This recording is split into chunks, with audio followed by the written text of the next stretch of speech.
আসসালামু আলাইকুম রহমতুল্লাহ। আশা করি সবাই ভালো আছেন। মোটামুটি রানা ব্লগে আপনাদেরকে স্বাগত। আপনারা দেখতে পাচ্ছেন 13 GB ভার্সন 4 এর 12 দাঁতের একটি সামনের স্পকেট এবং এর এখানে চেন সেট আছে একটি এবং পেছনের স্পকেট। আমার বাইকের আসলে আমি যে রাস্তাগুলোতে গাড়ি চালাই খুবই ভয়াবহ অবস্থা, যার কারণে স্পকেটগুলো অতি তাড়াতাড়ি নষ্ট হয়ে গেছে। প্লাস আমার সাসপেনশনও সমস্যা হয়েছিল।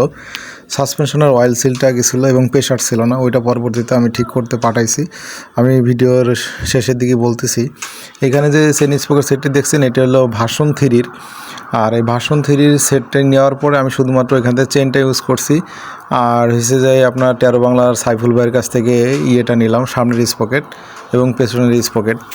এগুলো নিয়ে মূলত আমি আমার ভার্সন 4-এ আমি এগুলো সেট করছি এবং সেট করার সময় দেখছি যে আমার সাসপেনশনটার অয়েল সিলটা গেছে এবং এই কারণে প্রেশারটা হচ্ছিল না, অতিরিক্ত ঝাঁকি হচ্ছিল। পরবর্তীতে এটা আমি যোগাযোগ করলাম। দেখতে পাচ্ছেন একটা সাসপেনশন কাজ করতেছে, এটা আপনার 13 GB বাইকের, আমার হাতে স্প্রিংটা আছে। আর এই সাসপেনশনটা আমার কাছে পাঠাইছিল চকরিয়া থেকে, রানা ভাই পাঠাইছে। দেখতে পাচ্ছেন, দেখুন ওনার ঠিকানাটা এখানে লেখা আছে, দেখুন চকরিয়া, ছোট লেখাটা দেখবেন অনেকে। এবং জাস্ট সেটিং করে প্রেশারটা চেক দিব, তাহলেই হয়ে যাচ্ছে। আমি এখন প্রেশারটা দেখাচ্ছি, দেখুন তাহলে বুঝতে পারবেন।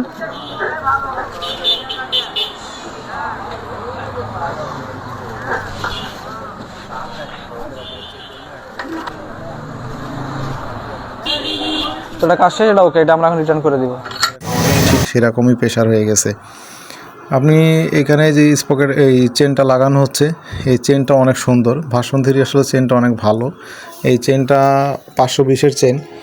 আর এই চেনগুলো মানে গ্যারেজের যে মিস্ত্রি ছিল সে বলল, ভাই আমি ওই জীবনে অনেক চেন দেখছি, কিন্তু এই চেনগুলো এত হার্ড এবং এত ভালো যে আপনার অনেক লাস্টিং করবে।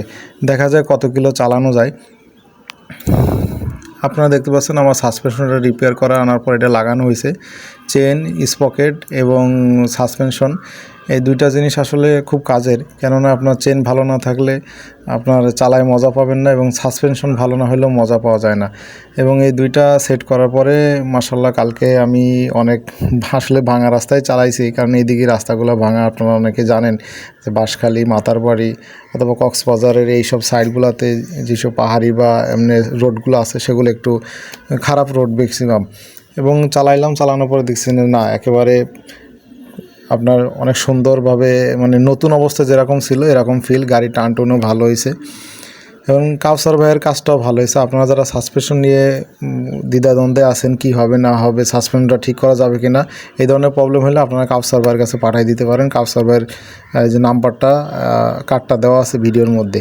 পরবর্তীতে রাত্রে 2টার সময় আমি গাড়িটাকে নিয়ে আসছি গ্যারেজ থেকে, নিয়ে এসে সকালবেলা এটাকে ফোম ওয়াশ করলাম।